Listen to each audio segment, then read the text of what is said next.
It's the holidays, and I'm SonicBlu Darkfold coming at you with another episode of Cooking with SonicBlu. And today, I'm going to show you my famous recipe for an Ohio tradition here in Columbus, Ohio, the Buckeye state. We are going to make Buckeyes. So, I am basically going to show you step by step on what you need to do on point 1 through point Z. And there are a lot of steps in this recipe, and it requires a lot of time in the kitchen to prepare, but when you make these, they'll be out of this world. Let me get one extra thing out of the cupboard because I forgot. You also need toothpicks. Lots of them. So, we are going to make enough to yield 12 dozen Buckeyes. So, I'm changing my holiday hat into my OSU hat because we're making Buckeyes today. Let's begin. First, you're going to need some creamy peanut butter, and I got a lot of it. Yes, since Agent loves peanut butter. So, let us begin, and you also need something nice and big to put all of this in because 12 ounces times 12 Buckeyes, or 12 to a dozen, equals 144 Buckeyes. And that is a lot of Buckeyes. But fortunately, this is a very easy recipe, and he opened it. I opened it. You have your own peanut butter. I love peanut butter. Anyway. Peanut butter is so sweet and wonderful. It is. It really is. So thank George Washington Carver for his famous invention. He was the one who invented peanut butter. He was the one who invented peanut butter, George Washington Carver. I did not know that. Yes, it was.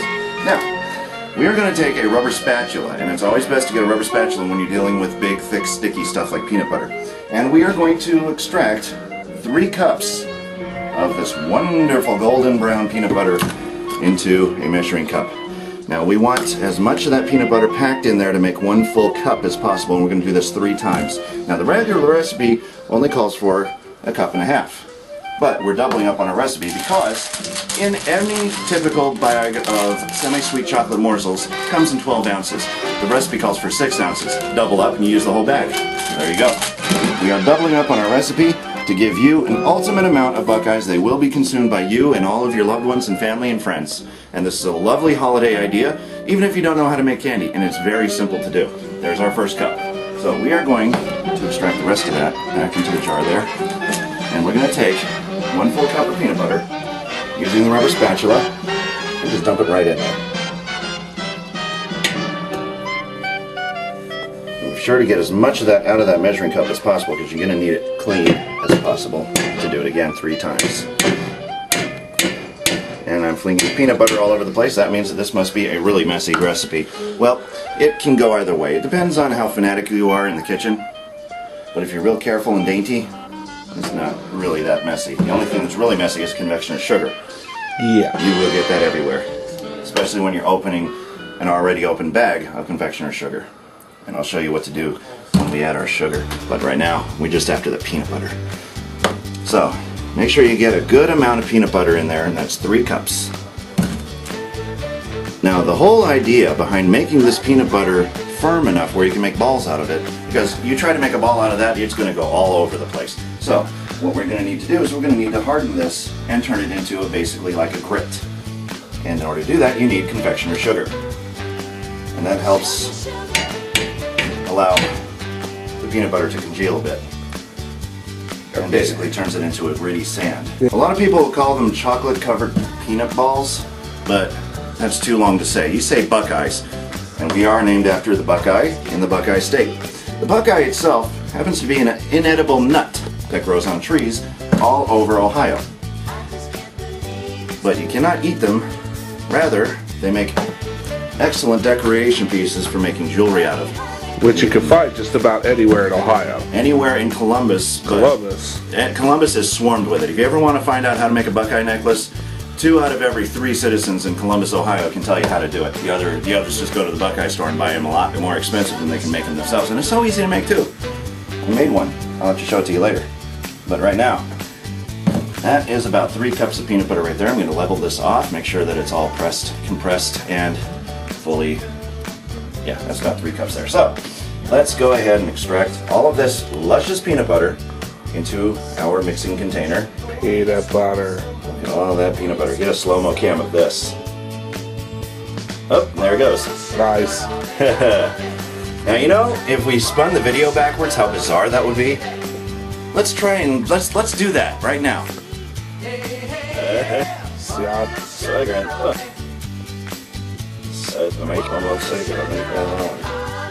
See? It's bizarre. It is bizarre seeing something like that, but it's also fun, and this is one of the many things you can do that is fun in making your Buckeyes.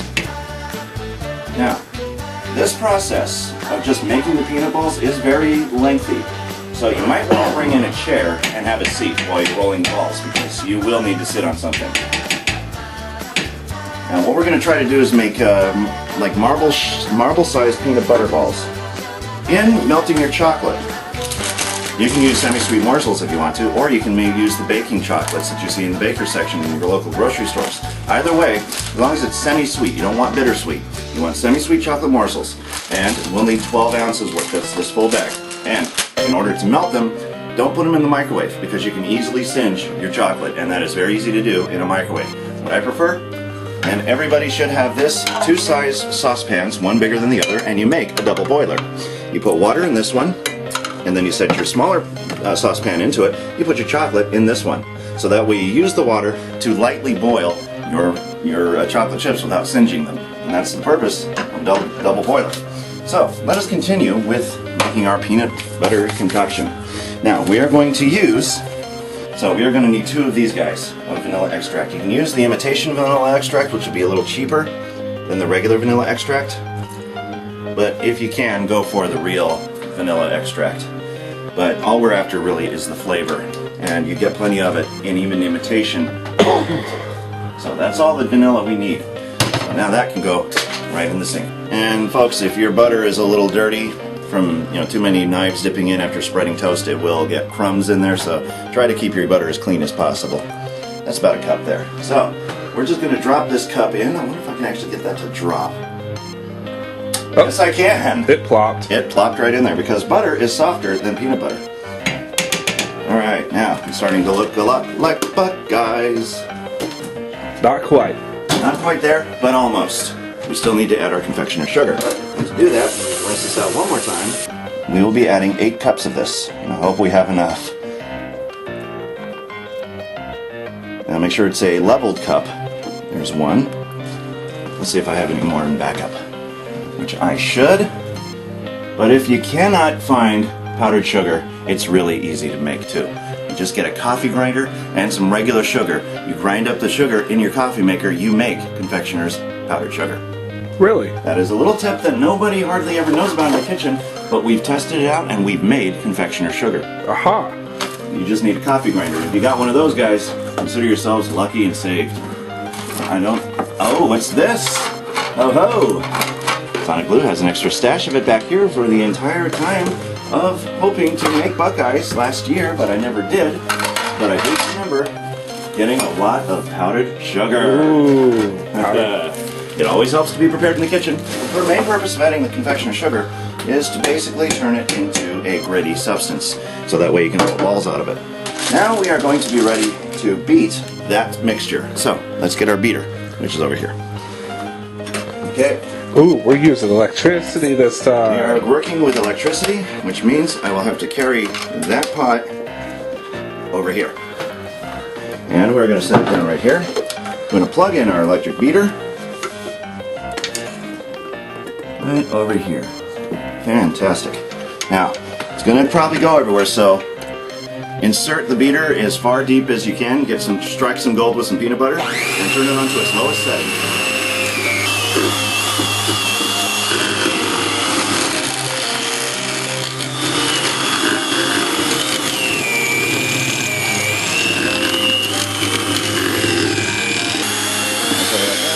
Raise it up, let all the bacon come off, and you're done. So now, eject those, and we have a full stock pot full of peanut butter crumbles. Now, what you can do now is prepare your cookie sheets. I have mine in the freezer, and it helps to chill them while you are getting your Buckeyes ready. Now here's what we're going to do. We're going to take wax paper, and we are going to cover the bottom of your cookie sheet with wax paper. Now, if you don't have wax paper, what can you do? Go to the store and get some. It is a godsend, especially when making sweets. Now, you probably don't want to get parchment paper, because parchment paper will allow it to stick too bad. But the waxy surface of the wax paper will allow your chocolate not to stick. And that's what we want. We don't want this to stick to anything. So, use wax paper. Don't use aluminum foil. Don't use plastic wrap, and for God's sakes, don't use parchment paper. What about flour in your pot or your pan? You can do that too, but this is preferred. This is preferred? This is preferred. So, if you don't have any wax paper, go to the store and get some wax paper. You gotta go to the store anyway, might as well pick up a roll. And it doesn't go for too much anyway. So now, what we're gonna do is, first of all, before we even touch our double boiler and before we touch our baking morsels, we're gonna take a good handful and we're gonna form a ball of peanut butter. Now what we're looking for is about the size of a marble, maybe even a marble shooter. Remember my chocolate balls episode? We want about the size of that. And you just take your hand like that, make it into a perfectly round ball like that. And what we're going to do is, while we're at it, if you want them to go a real long way, you make them smaller. If you want to, have like really good sized Buckeyes, you won't have that many, but you can make them as big or as small as you want. I prefer marble size, about marble shooter size. That's about the size of it. And you can make them even as big as that if you want to, but I prefer not to, because as many people as that love Buckeyes, you'll be sending these to family, friends, colleagues, co-workers, you name it. They love them all the same. If you're a fan of chocolate and peanut butter, you will love these Buckeyes. That would be me. And we're going to give Sagen a good taste test of these Buckeyes. So what we're going to do is we're going to go ahead and make all these balls. And you got to have balls when you make Buckeyes. And we're going to chill these Buckeyes in the freezer for approximately an hour. You want them to get good and firm, because remember, you're going to be working with melted chocolate. Melted chocolate produces heat. Heat to something frozen doesn't really last that long, and you need to be quick about it though. But after we're done with that, we're going to put it in the freezer, and chill them some more, and then when they're ready to come out, you can actually distribute them, put them in wax paper lined tins. I prefer to line mine with wax paper. That way it's better for presentation, it keeps them fresher, and by all means, it keeps sanitary on your foods, because what's to say that tin didn't go through living hell in the manufacturers. You definitely want to protect your candies. Now, the way I'm doing these will probably yield about even more than 12 dozen, but that's the size that I prefer of my Buckeyes. They need to be frozen for an hour, mainly because you want them to be as firm and solid as possible, so that when you put the toothpick into it, it stays. So, do not put your toothpicks in too early. I've done this at the very first time I made Buckeyes, and it was a mistake, because the Buckeyes kept sliding off the toothpicks. But if you stick the toothpick in while it's frozen, well, let's just take a little science lesson here. If you make a hole in something very soft, that hole is easy to expand. And yes, you want that hole to be the exact width of the toothpick you're using to prevent it from falling off. And you don't want it to fall off into your chocolate. You need to be able to pick that back up right away. So, we do that when they're frozen, because it's less likelihood of causing too big of a hole that you need. And during that one, at some point, when you're working with a whole tray of Buckeyes, at some point they're going to thaw to the point where they'll start to slip and soften. If that happens, stick them back in the freezer for about 30 more minutes. It'll firm right back up again where you need to be. I'm using a full hour because these are still at room temperature. We have just frozen our peanut butter balls, so let's take a look and see how cold our balls are. Okay, do not go there, because this is a clean show. I meant our peanut butter little circular spherical things, and they are quite frozen. We're going to take a toothpick, and we're going to insert it into the top of your peanut butter ball. Very carefully. Once you got a good one going, it's going to be nice and tight.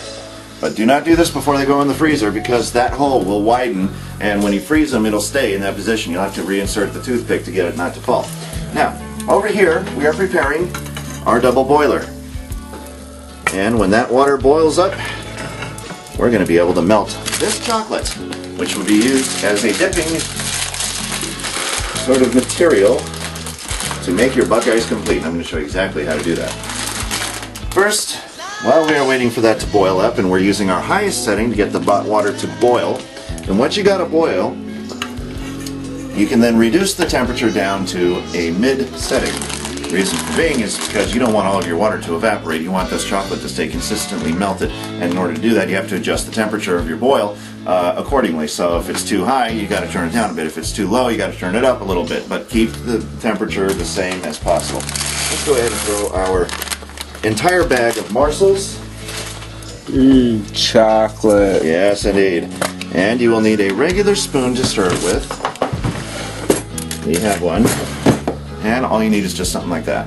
Now, we are also going to need 4 tablespoons, because we're doubling up on the recipe. We're going to need 4 tablespoons of shortening. Why shortening? It helps to give a gloss to your chocolate. And you'll notice that your chocolate is starting to melt nicely. Mix your chocolate in. Try not to get the boiled water out of it. The shortening and chocolate will mix until it's a nice smooth texture. You don't want to do it too early where your chocolate is still too thick. We need this as thin as possible, and the more it gets heated up, the more it'll thin out. Now, it might not look like much now, but you will see the glaze in your finished product. But you can already see it's nice and glossy. Take your first Buckeye. Now what you're going to do is you're going to dip it in very slowly. You're going to work it around like this in a circle, but leave the top part of the peanut butter exposed so that it resembles A Buckeye. a Buckeye nut. And there it is. That is what we in Ohio would classify as a Buckeye nut. Set it back over here, and voila. Now get your next one. You can use the same toothpick over and over again. Do the same thing until you run out of Buckeyes or chocolate. And sometimes you'll have to help that along by tilting your saucepan to the side and letting it collect. But this chocolate has to be stayed hot. If it cools down any, it's going to be too thick, and then you'll have to heat it back up again. So this is something you really have to work on to keep maintenance on the temperature of your chocolate. Very important. So just dip it in, leaving the top part exposed. We've made all of our peanut butter balls. We've dipped them in chocolate. Now we've got them back in the freezer to chill for about 30 minutes. Let me show you what they look like when they're done. Ooh. Now those are Buckeyes. Now you notice you got little tiny holes in them. But for a presentation, you want to give them to your family and friends. You don't want all those holes in there, so what you do is you take your finger and you cover and push until that hole is covered. And you do that for all the Buckeyes that you have left. And they'll never know that you used a toothpick. They think that you went to the store and bought Buckeyes. But you made them yourself, and you can impress your family, your friends, anybody that you're trying to impress when making your Buckeyes. You can do this for the many Buckeyes that you have. Cover them up really good. Or if they're just for you and you don't really mind having those holes there, I don't. then you can just leave them there as is. But I prefer to make a dazzling presentation. And to do so, I don't like those holes glaring up at me. So, I cover them by pressing some of the peanut butter in. It's good to do this when it's not quite all the way firm, so that way they're easier to conceal the holes. Well, that is pretty much how you make Ohio State Buckeyes. And there we go. There we are. Alright. Stick these back Lovely. into the freezer. Get that one chocolate blob off there because I want perfection. Perfection is not possible. So, join us next time on Cooking with SonicBlu, and I'll show you how to make bonbons. Now, if you want perfectly round Buckeyes, bonbons, or any kind of round circular candies, you get one of these. Now, what I'm holding here is a foam block that you use for flour arranging, but you can also use this in the kitchen as well. Now, this is a little bit small for what I like to use. I like to use a whole long tray of this stuff. So, you can always take a sharp object like a saw and cut this down the middle, and then you'll have 2 blocks, and you can set them side by side. And we're going to put them on one of these trays here, and we're going to line it with the trays, and we're going to stick the toothpicks in it, so that way your bonbons never touch a flat surface. So a little tip for you in the kitchen when you're making your bonbons, and we'll show you how to make that in our next episode of Cooking with SonicBlu. So may all your recipes be sweet as the Buckeyes we just made.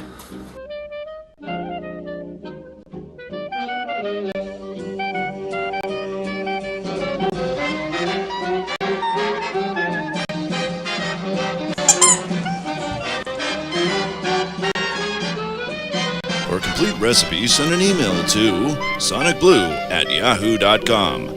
Thanks for watching, and remember, if you're not cooking good, you're not eating good. Bye for now.